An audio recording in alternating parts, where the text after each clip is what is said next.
Decoration చేసుకుంటున్నాం. చూడండి, ఇదైతే మా డెకరేషన్, ఇదంతా మేము చేసాము. ఇదైతే మా వినాయకుడు.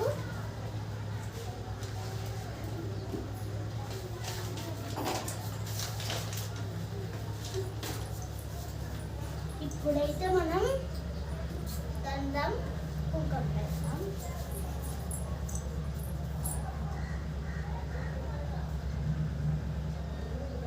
ఇలా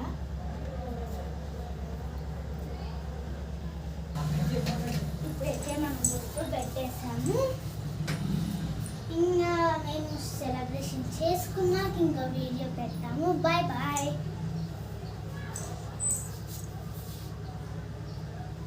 మళ్ళీ ఒకసారి చూపిస్తున్నాము, చూడండి ఎంత బాగుందో కదా.